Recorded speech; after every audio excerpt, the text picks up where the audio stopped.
Kita akan membahas financial statement analysis. Ini adalah bagian pertama dari beberapa seri nantinya. Bagian pertama adalah overview. Ada beberapa hal dalam bagian pertama ini, yaitu lingkupnya dari financial statement analysis, yaitu ada business environment dan strategy analysis, kemudian ada accounting analysis, kemudian financial analysis, dan terakhir prospective analysis. Nah, ini akan digunakan untuk valuasi dengan melihat efficient market hypothesis.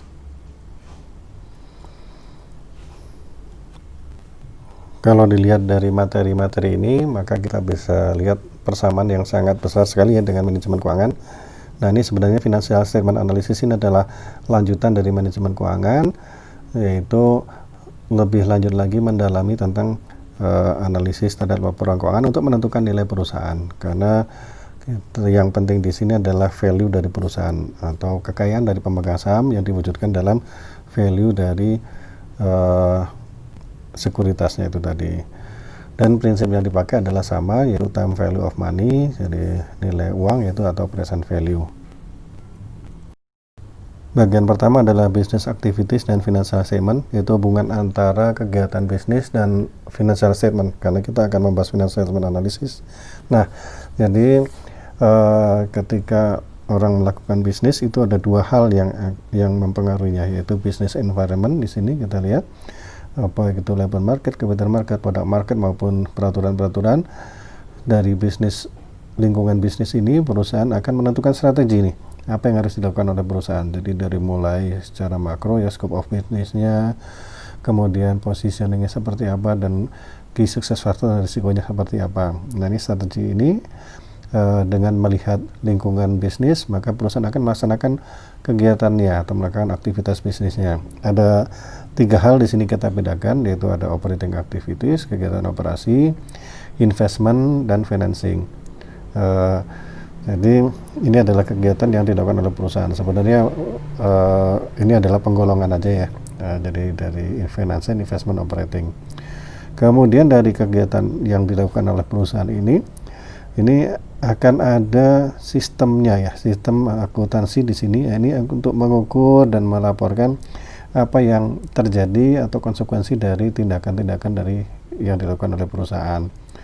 Nah, accounting system ini juga tergantung dari environment-nya juga, dan juga tergantung dari strateginya juga. Jadi baik business activity maupun accounting system ini tergantung dari environment dan strateginya. Nah, dari hasil dari accounting system ini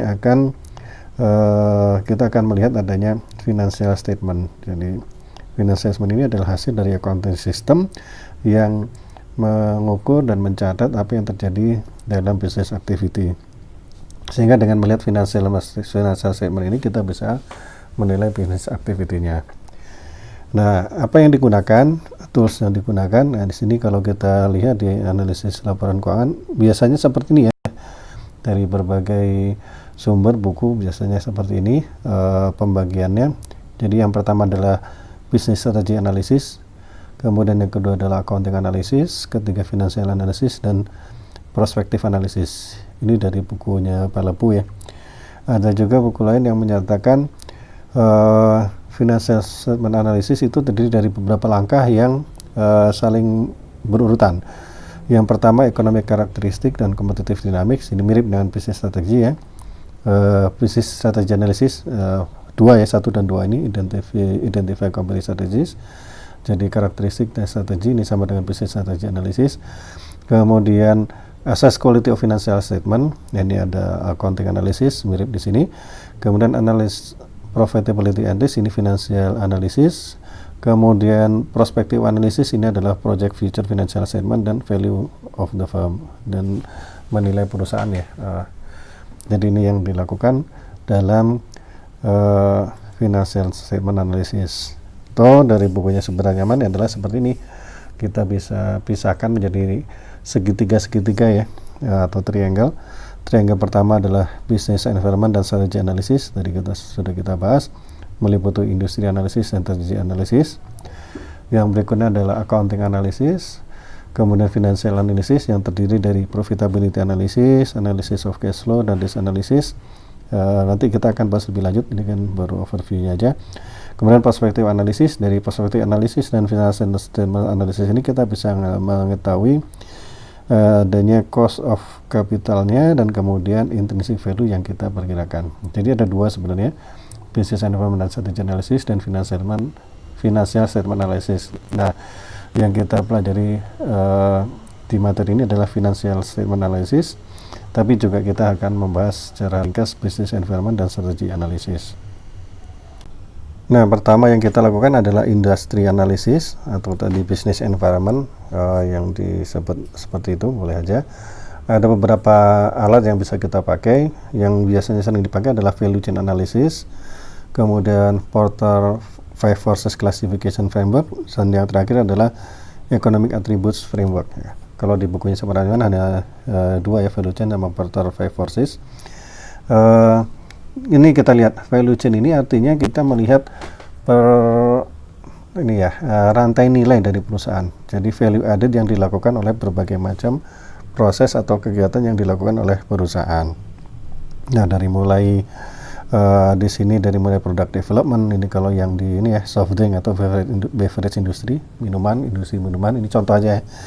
Beverage product development, jadi pengembangan produknya, kemudian membuat konsentratnya, jadi nggak langsung dibikin minuman tapi dibikin konsentratnya dulu, kemudian mencairkan atau memix konsentratnya dengan air, kemudian membotolkan pembotolannya, baik itu botol, kaleng atau apapun ya bentuknya. Sekarang ada yang ini ya, pack itu ya, kemudian distribusi. Nah, ini dari setiap proses atau aktivitas yang dilakukan perusahaan ini akan menambah value, dan kita bisa lihat di sini, kita bisa analisis value apa yang dilakukan, value apa yang ditambahkan oleh perusahaan. Kemudian yang kedua adalah Porter 5 Forces ini ya. Jadi ada 5 kekuatan ya kan ya yang mempengaruhi perusahaan ini dari industrinya ya. Ada horizontal competition, yaitu jadi rivalry-nya, kemudian potensial entry-nya, kemudian ada substitusinya ya kan ya. Ini adalah horizontal competition.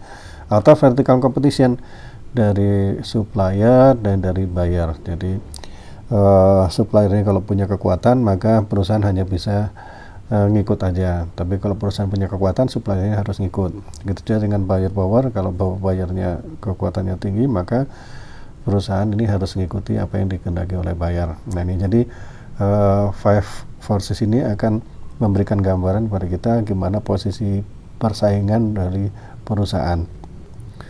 Nah, yang terakhir adalah economic attributes framework. Ini melihat bagaimana demand dari perusahaan, gimana supply-nya perusahaan, apakah demand-nya itu sangat besar atau kecil atau tumbuh atau spesifik atau siapa yang meminta, supply-nya juga demikian, apakah supply-nya terbatas dari satu sumber atau bagaimanapun ya kan, manufakturnya apakah susah atau gampang, apakah mass production atau individual, marketingnya seperti apa, kemudian investing and financing. Jadi ini kita bisa melihat lingkungan perusahaan atau industri yang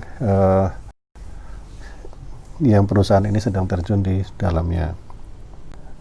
Nah, dengan melihat industri atau business environment tadi, maka perusahaan akan merumuskan strateginya, apa yang harus dilakukan oleh perusahaan. Nah, beberapa pilihan dari strategi adalah pertama, produk atau servisnya, apakah differentiation. Nah, ini dengan differentiation maka tidak tergantikan, bisa charge harga yang mahal, atau low cost leadership, dengan harga yang murah, produknya biasa aja, yang penting harganya murah, atau dua-duanya, membuat loyalty, brand loyalty, dan juga menjaga agar harganya tidak mahal. Biasanya sih harusnya spesifik ya, mau product differentiation atau low cost leadership. Nah, yang kedua adalah integrasinya ya, degree of integration-nya dari value chain. Apakah dilakukan semua dari hulu sampai ke hilir, apakah dilakukan semuanya vertical integration, atau hanya satu ini aja ya, satu fase aja dari value chain yang dilakukan oleh perusahaan. Misalkan hanya retail aja, hanya menjual aja, atau hanya produksi spare part aja, atau apapun ya. Jadi vertical integration-nya ini mana yang dipilih oleh perusahaan. Atau membuat barangnya dimanufakturin semuanya, kemudian outsourcing semuanya, ini dari sisi manufakturingnya ya. Kemudian ada juga yang outsourcing semua komponen, perusahaan tinggal assembly aja, ya ini tergantung apa yang dilakukan oleh perusahaan. Atau dari sisi distribusi, apakah mendistribusikan sendiri atau men-outsourcingkan distribusinya, seperti obat itu biasanya pakai outsourcing ya, segala macam. Jadi tergantung dari strategi yang dipilih oleh perusahaan. Dan yang ketiga adalah diversifikasi geografikalnya, apakah dijual di seluruh dunia internasional, apakah lokal, apakah nasional, atau seperti apa. Nah ini kita bisa melihat strategi yang berbeda. Terakhir, industry diversification, apakah perusahaan banyak terjun di berbagai macam industri atau hanya satu industri saja. Nah ini juga strategi yang bisa dipilih oleh perusahaan. Tahap berikutnya adalah accounting analysis, yaitu proses untuk mengevaluasi sampai di mana akuntansi dari perusahaan ini atau laporan keuangannya ya yang dihasilkan itu merefleksikan realitas. Jadi laporan keuangan ini adalah hasil dari sistem akuntansi, tadi sudah kita bahas. Nah, apakah laporan keuangan ini bisa mencerminkan hal sesuai dengan faktanya? Jadi kalau kita bilang itu apakah seindah warna aslinya atau di make up terlalu berlebihan sehingga lebih indah dari aslinya atau seperti apa. Jadi ini adalah proses atau accounting analysis. Karena financial statement ini adalah sumber informasi utama dari financial analysis, sehingga financial analysis ini kualitasnya sangat tergantung dari kualitas atau reliabilitas dari financial statement. Dan financial statement ini tergantung juga kualitasnya dari sistem akuntansi, atau kalau kita sebagai analis, akuntansinya sudah ada, laporannya sudah ada, yaitu tergantung dari kualitas dari accounting analysis yang kita lakukan. Jadi tugas kita adalah seperti itu, menjadikan laporan keuangan atau informasi akuntansi ini sesuai dengan aslinya barangkali, atau mendekati aslinya yang bisa dikomparabel. Karena apa? Karena ada kelemahan dari akuntansi, yang akan menyebabkan masalah nih. Ada dua masalah yang terutama, yaitu comparability dan distorsi. Kalau comparability ya jelas di antara perusahaan barangkali sistem akuntansinya berbeda, kebijakan akuntansinya berbeda, kemudian cara pencatatan dan operasionalnya berbeda, sehingga akan mungkin berbeda ya yang dihasilkan dari perusahaan. Kemudian times ya, across time, dari tahun ke tahun barangkali juga berbeda nih kebijakan yang dilakukan oleh perusahaan, baik itu kebijakan operasionalnya maupun kebijakan akuntansinya. Yang kedua yaitu accounting distortion, distorsi dari akuntansi ini. Kenapa? Karena akuntansi itu juga melibatkan estimasi. Kalau estimasinya salah berarti angkanya juga salah. Kemudian ada juga yang dimaksud dengan earning management, yaitu manajemen earningnya agar bisa lebih smooth atau lebih besar atau lebih kecil atau apapun ya, yang sehingga bisa mempengaruhi laporan keuangannya. Ini barangkali bisa yang sah, bisa yang tidak sah ya kan. Kalau tidak sah barangkali sudah ditemukan dalam proses audit. Ini barangkali earning management ini yang sah ya. Yang berikutnya adalah accounting standard, karena accounting standard juga memberikan pilihan dari kebijakan akuntansi yang bisa dipilih, sehingga akan menyebabkan perbedaan juga. Nah ini menyebabkan kita harus melaksanakan accounting analysis ini untuk membuat laporan keuangan atau informasi keuangan yang kita olah ini reliable atau sesuai dengan faktanya, sesuai dengan kondisi aslinya. Nah, sehingga di sini kita kenal adanya accounting risk, yaitu uncertainty atau ketidakpastian dari financial statement analysis ini karena adanya distorsi akuntansi. Nah, selama ada distorsi akuntansi, bahan yang kita pakai akan menjadi masalah gitu kan ya. Atau kita kenal dengan istilah garbage in, garbage out ya kan ya. Garbage in, garbage out, jadi yang kalau kita masukkan sampah ya keluarnya juga sampah bagaimanapun kita prosesnya. Sehingga ini sangat penting ya accounting analysis ini. Nah, langkah berikutnya adalah financial analysis, yaitu menggunakan financial statement ini untuk menganalisis ada 3 hal kali ya, financial position dari perusahaan, performance-nya, kemudian bagaimana financial performance di masa yang akan datang. Jadi ini yang dilakukan dalam financial analysis menggunakan informasi keuangan tadi untuk melihat posisi atau kondisi dari perusahaan. Ada beberapa hal, yaitu pertama profitability analysis, yaitu analisis atau evaluasi return on investment ya, seberapa profitable, seberapa menguntungkan perusahaan. Kemudian yang kedua risikonya ya kan, kalau tadi profitnya, kemudian ada yang kedua adalah risikonya, yaitu apakah perusahaan bisa memenuhi kewajibannya di masa yang akan datang ya kan ya, baik itu solvency, liquidity maupun earning variability ya, variabilitas dari earningnya atau pendapatannya. Nah kemudian yang terakhir adalah analisis dari funds-nya ya, sumbernya dan penggunaan dari funds, atau di sini sebenarnya sources and uses of fund. Alatnya apa yang digunakan untuk financial analysis? Ada beberapa, yaitu comparative financial statement analysis, dikomparasikan ya kan. Kemudian common size-nya, yaitu common size itu dijadikan angka yang ini ya, persentase barangkali 100% dari sales atau 100% dari total aset. Kemudian ada rasio analisis, rasio kita sudah belajar juga di manajemen keuangan. Kemudian ada cash flow analysis, itu mengevaluasi tadi sumber dan penggunaan dari dananya. Kemudian yang terakhir ada valuasinya. Dari tools tadi barangkali yang perlu dirinci lagi ada rasio analisis, yaitu ada 3 hal yang di sini yang kita bisa lihat, yaitu credit analysis atau risk analysis, kemudian profitability dan valuasi. Credit analysis itu terdiri dari liquidity analysis, yaitu short term ya kalau liquidity ya, kemudian capital structure dan solvency, ini untuk yang long term obligation ya. Kemudian profitability analysis, yaitu untuk melihat return on investment-nya, apakah financial reward-nya cukup ya kan ya, untuk ekuitas dan pemegang utangnya, untuk pemegang saham dan pemegang hutangnya. Kemudian operating performance, untuk mengevaluasi apakah marginnya atau profit marginnya cukup ya dari operating activities-nya. Kemudian asset utilization, apakah penggunaan aset ini efektif ya kan ya untuk mengenerate sales ya kan, apakah asetnya idle atau efektif, asset utilization.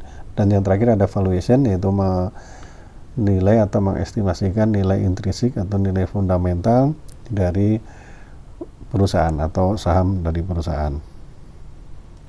Nah, yang perlu diperhatikan adalah laporan keuangan, informasi keuangan itu adalah produk historical yang masa lalu. Laporan keuangan dihasilkan setelah adanya aktivitas atau operasi atau kegiatan dari perusahaan.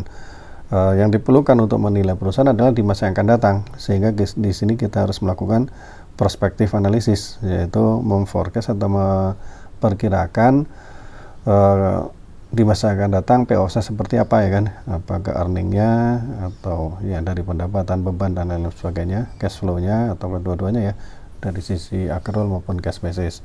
Ini prospective analysis, menilai atau mengestimasikan kondisi di masa yang akan datang. Dari mana ini asalnya? Ya dari hal yang kita lakukan tadi, business environment dan strategy analysis yang sudah kita lakukan di awal, kemudian accounting analysis, kemudian financial analysis ya kan ya. Ini berarti ini adalah langkah yang selanjutnya, prospective analysis. Outputnya apa? Outputnya adalah nilai-nilai yang di masa akan datang, misalkan sales di masa akan datang, atau kalau di sini sebutnya payoff ya, di masa akan datang. Yang ini akan digunakan untuk mengestimasikan atau memperkirakan nilai dari perusahaan.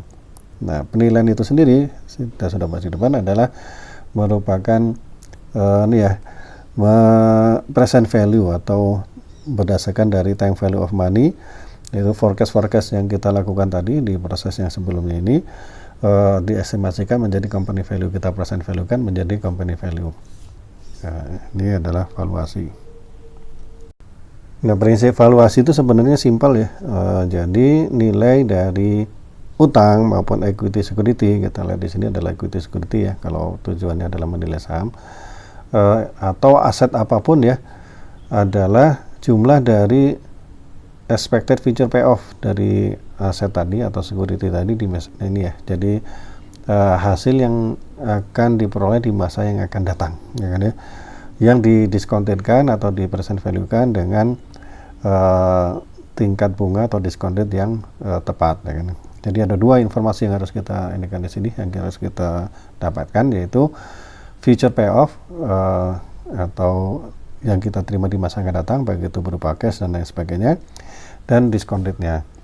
Modelnya ada beberapa macam di sini, adalah debt valuation, ini gampang. Jadi kalau debt itu kan sudah pasti ininya ya, returnnya berupa, kalau yang fix ya, interestnya udah fix, tinggal di present value kan dengan nilai akhirnya, itu adalah debt valuation.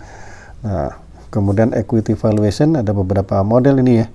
Ada dividend discount model, yaitu yang di present value kan adalah dividennya, atau free cash flow to equity model, yang di present value kan adalah free cash flow to equity ya. Jadi free cash flow yang akan diterima oleh pemegang ekuitas atau saham biasa.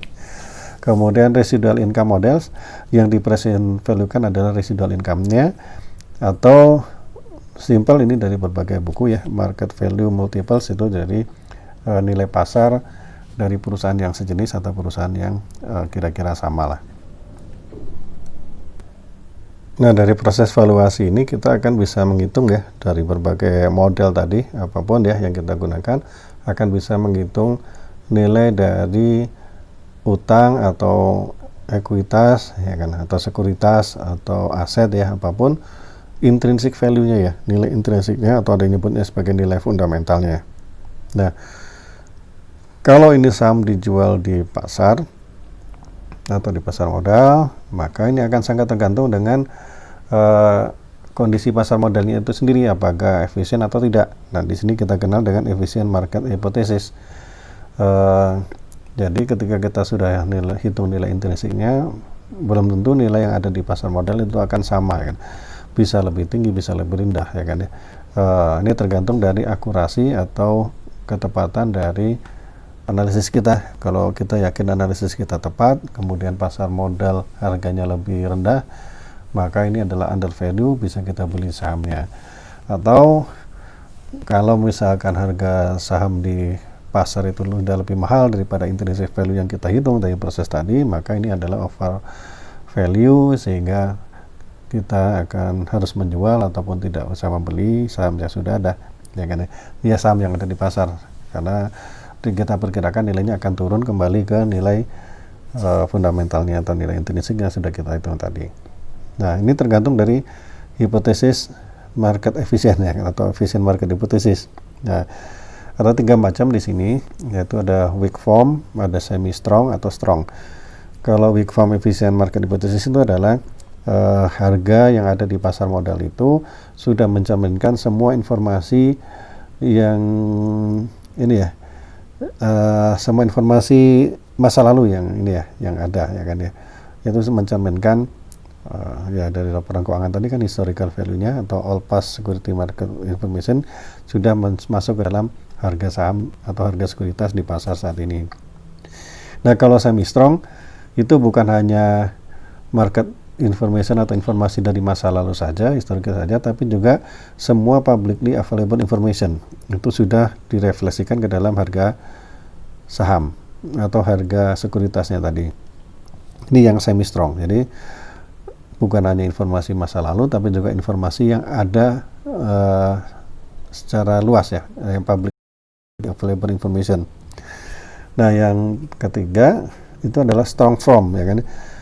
Ini adalah semua informasi ya, baik itu informasi yang publik maupun informasi yang private sudah tercermin di dalam sekuritas, harga sekuritasnya, strong form. Nah, tapi biasanya kita asumsikan bahwa market itu adalah efisien hanya pada level weak form ataupun semi strong ya kan ya. Nah, jadi di sini kita bisa simpulkan bahwa kalaupun ada strategi yang bisa mengalahkan pasar, barangkali strateginya itu tidak akan bisa lama ya kan ya, karena akan segera ditiru oleh yang lain, sehingga akan terjadi arbitrase, sehingga akan hilang itu profitnya karena semakin banyak orang yang menggunakan strategi yang sama, sehingga marketnya adalah efisien baik dari sisi dari weak form maupun semi strong. Itu biasanya yang kita asumsikan. Nah, tapi hati-hati juga bahwa di saat-saat akhir ini ada yang kita sebut dengan behavioral view ya kan ya. Jadi pandangan ini menyatakan bahwa kadang investor itu tidak menggunakan pertimbangan yang rasional untuk mengambil keputusan atau untuk memproses informasi ya. Kadang overconfidence, yaitu ada pengumuman tapi merasa dia lebih tahu sehingga tidak mempedulikan pengumuman itu ya kan ya.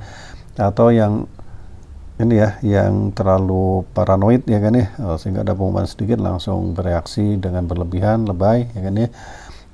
Atau kadang pasar itu tidak mencerminkan kondisi yang ada atau intrinsik atau fundamental yang ada, misalkan seperti sekarang ini krisis ya kan ya, ada COVID-19, barangkali saham harganya langsung turun sangat besar, walaupun barangkali tidak seharusnya turun karena ada perusahaan-perusahaan yang tidak terkena akibat dari COVID ini. Sehingga kadang memang sentimen atau behavioral ini sangat berpengaruh terhadap harga saham. Tapi dalam jangka panjang, kalau kita menggunakan financial statement analysis ini, kita percaya bahwa harga dalam jangka panjang akan kembali ke harga fundamentalnya atau harga intrinsiknya. Itu yang harus kita yang kita bisa dapatkan dari financial analysis ini. Atau bagi pengambil kebijakan, kita orang-orang ini apa gunanya sih financial analysis kalau akhirnya tergantung dari sentimen pasar dan lain sebagainya. Minimal kalau kita sebagai orang yang bertanggung jawab untuk mengambil keputusan, kita bisa mengambil keputusan berdasarkan informasi atau analisis yang bisa dipertanggungjawabkan. Nah, demikian overview dari financial statement analysis ini. Mudah-mudahan bermanfaat dan barokah buat kita semua.